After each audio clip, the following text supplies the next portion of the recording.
Hello everybody. In this video, we are going to be dealing with trig equations, handling general solutions, right? So obviously solving for x or theta in terms of trigonometry. So this is we're just going to go through a recap of what happened in grade 11, and then from there we are going to do maybe one general example before we go into examples that include compound angles as well as double angles. Okay, so here's our three different criteria. I tried to cram it into one single area just so it's like a little bit easier. Sure, we can include the trig equation stuff as well. So if sine theta is equal to y, where y is between -1 and 1, notice that's the range of sine theta, then we will have our general theta is equal to our reference angle plus 360 degrees times k. Notice that the reference angle is the value you get on your calculator, right? Because we know that whenever we're trying to determine what is the actual value of an inverse trig function, it has an infinite number of theta values, or x values, I guess, on the x-axis. There's an infinite number of thetas that we can really get, depending on obviously our interval that is given. If we are given an interval that lies between -infinity to infinity, then therefore we can take an infinite number of k values, and we'll have an infinite number of angle outputs. So with this general solution, we say that we are multiplying the period, which is 360 degrees for sine theta, by k, so that every single time we are shifting to the next value, because notice that every single time the number will appear is the next 360 degrees on the theta axis, okay, for our general theta. This is obviously the first quadrant because we just have theta on its own, positive theta. Then we say or, with the second quadrant, it'll be the general theta is equal to 180 degrees minus the reference theta plus 360 degrees times k. Obviously, this is the same as the other one. However, the only difference is going to be that it's quadrant 2. So this is quadrant 1. Quadrant 2, reason why is because it's sine. Sine is positive in quadrant 1 and 2. Then if we look at cos, if cos theta is equal to y, where the range is between -1 and 1, then notice we're going to have theta is equal to plus or minus theta reference plus 360 degrees times k. The 360 degrees times k once again works out because the period of cos is also 360 degrees. And if we multiply each integer, we are going to get those values with respect to our reference angle. Now, the reason why it's plus or minus is because the positive comes from the first quadrant, and the negative comes from the fourth quadrant, because remember, if we're going negative, we're going to go straight into the fourth quadrant, and cosine is positive in the fourth quadrant. Then when it comes to tan theta is equal to y, and where the range is not between -1 and 1, I think I was automated over here, y must be between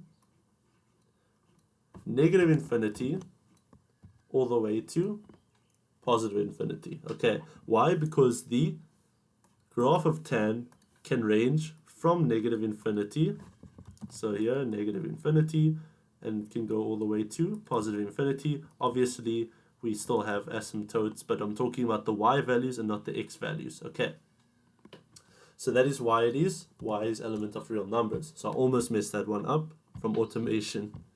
So then, if this is happening, then the general theta is equal to the reference theta plus 180 degrees times k.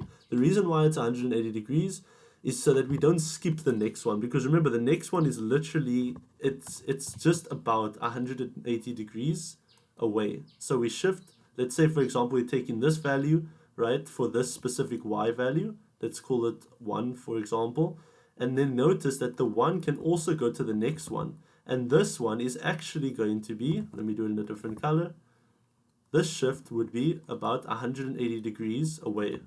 If we were to do 360 degrees of a shift, it would just skip it completely and it will go to the next one, which we don't want to do. So do not do the positive 360 degrees. Or I guess let me indicate it by, no, don't do that. Okay. So we shifted by 180 degrees instead of 360 degrees so that we can actually include all the values, since that's how the tan graph works. Okay, cool. and then we can just move on to the first example. So here's the first question. Determine the general solution of 2 cos squared theta plus cos theta minus 1 is equal to 0. So now we are starting with a factorization type of question. Obviously this is grade 12 level and I can't do the basic ones. However, this does actually include the basic stuff. I just thought that I'd obviously do this. Don't throw tomatoes at me, please. Come on. So we need to factorize this. So we kind of need to treat this as if it was x squared, and this would be x, because remember, this is the second degree, and this is the first degree. So it is a trinomial, or a quadratic equation, right? So this can factorize into the following. So this factorizes into 2 cos theta minus 1 multiplied by cos theta plus 1, right? If you have to treat it as a normal trinomial, and then this is equal to 0, then what we can do is equate both brackets to 0. So we have 2 cos theta minus 1 is equal to 0, or we have cos theta plus 1 equals to 0. And then from here, we are going to have cos theta equals to a half, or cos theta equals to negative 1. Okay, so none of these values lie outside of the range of cos, so meaning they should be defined. Okay, so from here we need to solve for our reference angle. So for this one here, we take the cos over so that we have our theta reference, and this is equal to arc cos of a half. Okay, or we can have the theta reference on this side, and then we can say this is going to be arc cos of negative 1. Okay, and those will have their specific values. So the first one here is that theta reference for arc cos of a half can be 60 degrees, okay? Or the theta reference for this one over here, arc cos of negative 1. So if we plug in negative 1, we are going to get 180 degrees. Okay, cool. Great, and now we are going to label the one with red. So this is the first one that we're going to deal with, and then the second one we're dealing with is number 2 in green. So we can do both of them after each other. So let's first do the one where reference angle is 60 degrees. Notice we're working with cosine, meaning it's going to be the plus minus. So theta, notice theta is on its own, so it's fine. Theta is equal to plus or minus the 60 degree reference angle plus 360 degrees times k, where k is the element of integers. Okay, so there we go. We just done the first one. It was pretty easy because we didn't have any other things to deal with here, so it was already on its own over here. Okay, now the next one in green is where we have theta on its own, and then notice it's also cosine, so therefore we are going to have theta is equal to plus or minus, and then we are going to have 180 degrees plus 360 degrees times k, where k is the element of integers. Okay, and there we go. Those are the final answers that we have for this question. And obviously in between you can still say or, because those can be either answers for the full general solution. Remember, we just split them up and then we unite them together afterwards. Okay, so we can do it one by one. So here's the next question. We need to determine the general solution of sine theta cos 60 degrees minus sine 60 degrees cos theta, which is equal to 0.5. Now, if you remember the way that we did compound angles, remember that this is almost in the form of sine cos cos sine, right? Where we have sine of A cos B minus cos A sine B. Remember, the reason why I do it this way is so we can have AB. And sine cos cos sine is it really doesn't matter. You can also say sine cos, but then obviously the BA, it'll just be AB, BA. So whichever way you like to remember it, you can go for it. Otherwise, this is my method. So we can clearly see that we can rewrite it as this. It can be sine theta cos 60 degrees minus cos theta sine 60 degrees, right? Because clearly these are just multiplying each other, so we can actually just swap the order around. So it's going to be much more easier. And if you use your ABBA method, then you can just straight up go to the answer. 0.5 over here, okay? So over here now, notice that we have it in the form of sine A times cos B times cos A, or minus cos A times sine B, okay? So then we know that this is just going to be rewritten as sine A minus B. Because remember, because it's a minus, it'll be minus, and it'll be B. And this is the pattern for sine, since we start with sine, which is equal to 0.5. But notice it's not A minus B. A is equal to theta, and B is equal to 60 degrees. Okay, and there we go. All we need to do is just take the sine over, so that we're left with theta minus 60 degrees, which is the reference angle that we have here. Remember, you can't take the negative 60 over yet until we get to the final solution, because they're different for all of them, okay? So, or they work differently for all of them. So this will be now arc sine of 0.5, okay? There we go. And then now theta minus 60 degrees, reference angle, is just going to be equal to, it'll be arc sine of 0.5, and that's just going to give us 30 degrees. So our reference angle is 30 degrees, okay? So now that we know it's 30 degrees, we can say over here that theta minus 60 degrees, we can go to the final answer here, theta minus 60 degrees, which trig ratio are we dealing with? We're dealing with sine, right? So which means it's quadrant 1 and quadrant 2 method. So we're going to have the reference angle on its own, which is 30 degrees, and then we are going to have plus 360 degrees times k, or we are going to have theta minus 60 degrees, which is equal to 180 degrees minus 30 degrees that we had, plus 360 degrees times k, okay? Cool. Now, from here, we can just solve for theta. Theta is just going to be equal to, this is going to be 30 plus 60, which is equal to 90 degrees. So 90 degrees plus 360 degrees times k, or we can have theta on its own here, which is we're just going to take the 60 over. First, we're going to say 180 degrees minus 30 degrees is going to be equal to 150. 150 plus 60, which is going to give us 210 degrees, plus 360 degrees times k.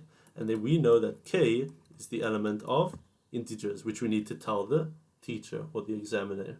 And there we go. There's our general solution for that question. So that was the one with the compound angles. Let's do one with double angles. Okay, so our next question is to solve for x if cos of 2x plus cos x plus 1 is equal to 0. Now, this one we can clearly see there's a double angle. And we need to remember what is our double angles for cosine. Now, we have 3 of them, right? We have cos 2x is equal to, we have one with cos square x minus sine square x, okay? The other one is going to be 2 cos square x minus 1, and the other one is 1 minus 2 sine square x. Remember, you can derive them using each other. And the first one you can derive using the compound angles by separating 2x as x plus x. Okay, but otherwise, this is our system of identities that we have for cos 2x. Now, all we need to do is choose the right one. Which one allows us to do the factorization? Because clearly we need to rewrite it in the form of a quadratic equation. So how do we get it to a point where we can satisfy this quadratic equation? Notice we have cos to the power of 1, meaning we need cos to the power of 2. And the only one that can really satisfy it is actually just the middle one, because that one comes with cos on its own. But it's cos square x, which is perfect. That's exactly what we need. So therefore, what we're going to do is we are going to show here, I'm going to keep this on screen. We're going to replace cos 2x with 2 cos square x minus 1. Okay, this is where we did the stuff, the substitution, plus cos x plus 1 equals to 0. Okay, and then from here, we just simplify. We have 2 cos square x, and then we have plus cos x, and then minus 1 plus 1, they cancel each other out. And this is just equal to 0. And now from here, all we need to do is notice that there is a common factor. So we can take the common factor of cos x out. So that we have cos x into 2 cos x plus 1 equals to 0. And then what we can do is we can let the brackets be equal to each other. Then we have cos x equals to 0. And then we can say or 2 cos x plus 1 is equal to 0. And then from here, we can actually just simplify. Let's just quickly simplify the right-hand side over here so that we have cos x on its own. Cos x is just equal to negative 1 over 2, which does lie in our range of cosine, so we don't have an undefined answer. And here we have cos x equals to 0. Now let's solve for the reference angle. If we take the cosine over, we have x ref is just equal to the arc cosine, so arc cos of 0, or we have x ref for the other side is just going to be equal to arc cosine of negative 1 over 2. Okay, cool. And then we can just write them as numerical values. So arc cosine of 0, if you put it into your calculator, should give you 90 degrees. Or the other reference angle, which is arc cosine of a half, or negative a half. So if you write down negative a half, you get 120 degrees. Okay, and there we go. Now we have two different ones, so we're going to split them up again. This is number 1, and then this is number 2. Okay, so let's deal with number 1 first. So with number 1, what we're going to have is 90 degrees. And notice that it's cosine, meaning we're going to be working with plus minus reference angle. So we have x is equal to plus or minus 90 degrees plus 360 degrees times k, where k is the element of integers. Now we're done with the first one. The second one is going to be where we have x is equal to, because it's cosine, we're also going to do the plus minus, and because x is on its own, it's much easier. So we have plus or minus 120 degrees plus 360 degrees times k, where k is an element of integers. Okay. And then this will just be our final answer. So notice we have 4 final answers, which is the positive and negative version of this one, and then the positive and negative version of the second one, meaning we have 4 answers. Let's go to the last example. So here's our final question. Example 4 says solve for x if cos square x plus sine 2x minus 1 is equal to 0 and sine of x is not equal to 0. Okay, so for this one over here, what we want to do is the following. We need to notice that there's a double angle here. And this sine double angle only has one particular double angle.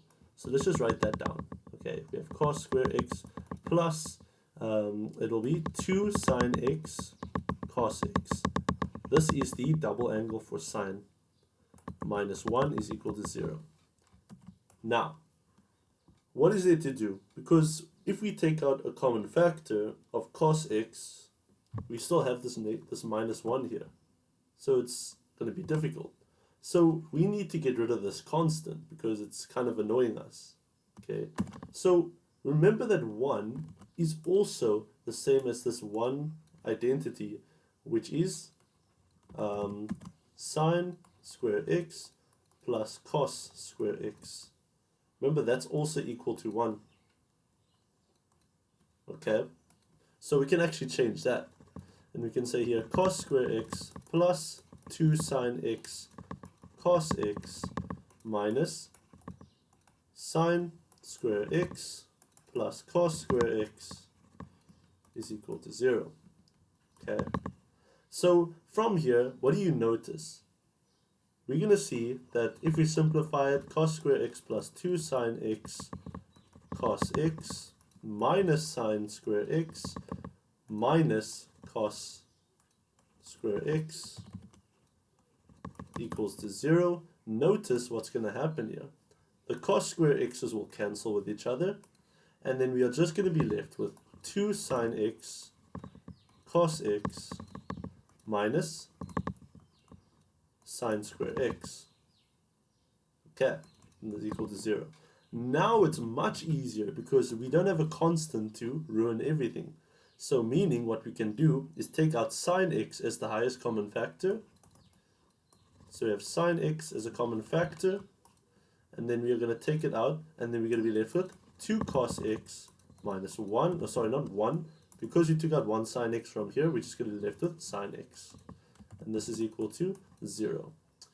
And therefore, we are left with, when we let the brackets be equal to each other, or the 0, sorry, not each other, we let each bracket be equal to 0, so we have sine x is equal to 0, or we have 2 cos x minus sine x equals to 0. Okay. Now here's the first one. Sine x equals to 0. This, if we read the question properly, remember the question says that sine x cannot be equal to 0. So therefore, we have to state here it cannot be equal to 0. So there's no solution for this one. Okay, no solution for this one. So therefore we can skip sine x equals to 0 and we can move to this one over here.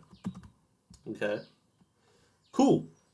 And now from here we say or, we just take the sine x over.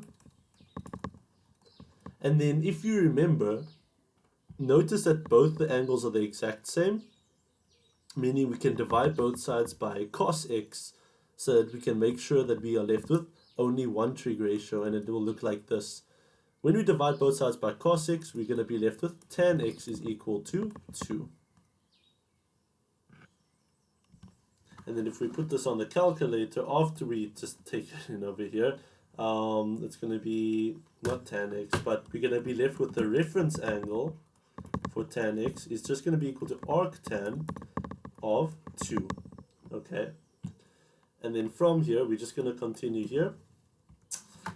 We are going to be left with our x value. Remember, x is on its own here.